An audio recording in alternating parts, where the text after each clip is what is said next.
ने पकड़ ली थी नवरात्रि के उपवास रखने की जिद।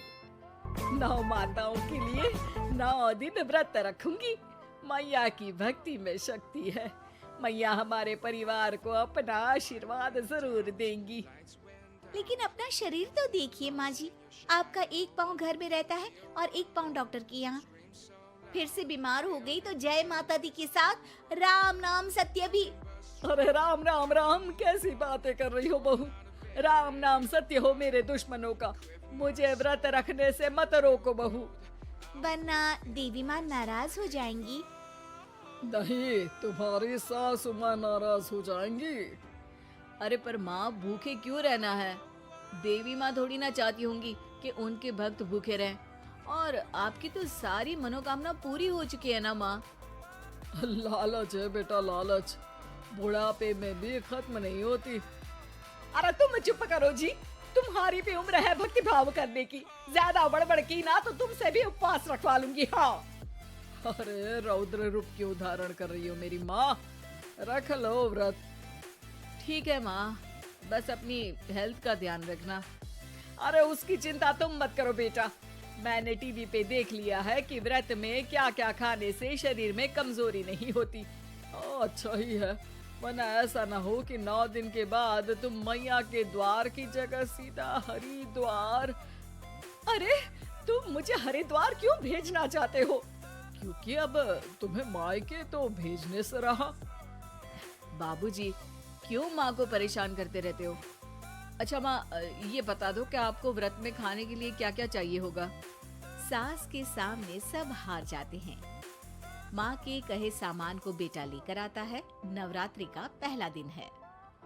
नाश्ता कर लो, स्वस्थ रहो, मस्त रहो। मेरा व्रत से ध्यान भंग मत करो। अच्छा ठीक है ठीक है, भूख लगेगी तो मेरी तरफ मत देखना। आई बड़ी। तुम कोई खाना हो जो तुमको देखूंगी, आए बड़े। माँ जी, ये लीजिए आपका फरियाली मिक्सचर। इससे व्रत नहीं टूटेगा। अरे इतना सा? दिन भर भूखी रहने वाली हूँ, थोड़ा तो और ला दे। पर ये सब तो सपोर्ट के लिए होता है ना माँ जी, पेट भर के थोड़ी ना खाना होता है। करवा चौथ का व्रत नहीं रख रही हूँ जो कुछ ना खाऊं पीऊं। हाँ यार, ये तो मैंने सोचा ही नहीं। तुम इतने सारे व्रत रखती हो तो मेरे लिए करवा चौथ का व्रत क्यों नहीं रखती? अरे जुबान पे तुम्हारा नाम न रखूं, व्रत क्या खाक रखूंगी तुम्हारे लिए। माँ के कहने पर बहू और भी फरियाली ले आती है, जिसे खाकर माँ डकार मारती है। इतनी जोर से डकारोगी तो दुर्गा मैया भी डर जाएंगी। तुमने तो उनके शेर से भी तेज आवाज निकाल दी। अरे शेर के जैसा पंजाबी मारती हूँ मैं, देखना चाहोगे? तुम्हें पता है ना, व्रत रखते समय हिंसा वाली बातों से, विचारों से और बुरी चीजों से दूर रहना चाहिए। सही कहा, बुरी चीजों से दूर रहना चाहिए। इसीलिए तो तुमसे दूर जा रही हूँ, दूसरे कमरे में। सास ने कई सारी ऐसी चीजें खाई जिनसे व्रत ना टूटे। बहू, सब्र का फल मीठा होता है। इसका मतलब ये थोड़ी है कि तू मुझे शाम तक फल नहीं खाने देगी। माँ जी, 1 घंटे पहले ही तो आपने इतना सारा। अरे एक खाता ही बना ले, उसमें लिखा करे कि मैंने कितना खाया, कितना पानी पिया। अरे नहीं नहीं माँ जी, मैं अभी फल लेकर आती हूँ। जोर से बोलो। नहीं माँ जी, मैं फल लेकर आती हूँ।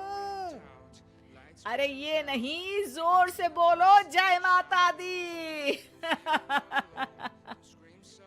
सासू माँ एक साथ बहुत सारे फल खा लेती है। माँ जी, इतनी जोर से मैं डर गई। अरे भक्ति की शक्ति की पुकार है। पुकार नहीं, डकार है। हाँ हाँ ठीक है ठीक है, चिप्स और लेकर आना जरा, उससे भी व्रत नहीं टूटता। माँ जी, आज ही सब खत्म हो जाएगा, नाश्ते का ही टाइम है। अरे ठीक है ना बेटा, मैं अब कुछ खाऊंगी ही नहीं, तुझे इतनी तकलीफ है तो। नहीं नहीं माँ जी, मेरा मतलब था कि उपवास में सिर्फ इतना खाना चाहिए जितना शरीर के लिए सही रहे। स्वाद के लिए खाने से तो अच्छा है कि उपवास ही मत रखो। माता जी की कृपा तो वैसे भी बनी ही रहती है। अरे वाह बहू वाह, एक ढोलक और हारमोनियम भी लेकर आना और प्रवचन करने लग जा। श्री श्री 108 बहु ईश्वरी माता। माँ जी, मैं आपके लिए चिप्स लेकर आती हूँ। बहू की सही सलाह को भी सास नजरअंदाज कर देती है। थोड़ी देर में बहू सास को चिप्स लाकर दे देती है।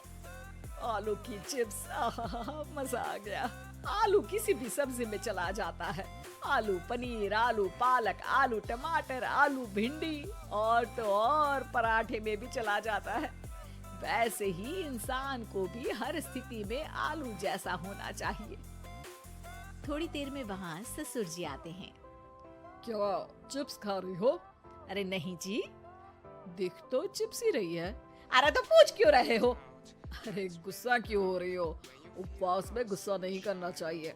और ऐसा तो है नहीं कि सिर्फ तुम उपवास करती हो, हमने भी तो किया होगा कभी। नहीं जी नहीं, तुम तो कर ही नहीं सकते।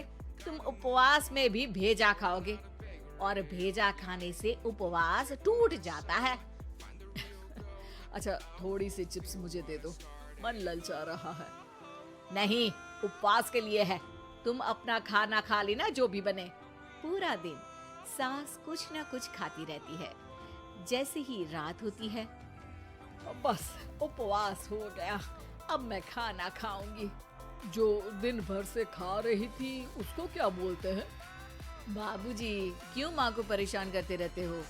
अरे लड़के, तेरी माँ दिन भर से इतना खा चुकी है कि देश में भूखमरी की समस्या इसी की वजह से बढ़ रही है। और खाने की दिक्कत नहीं है, कितना भी खाए लेकिन सेहत इधर उधर होती रहती है।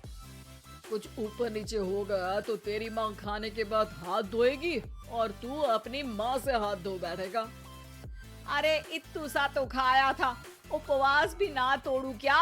ठीक है, नहीं खा रही बस।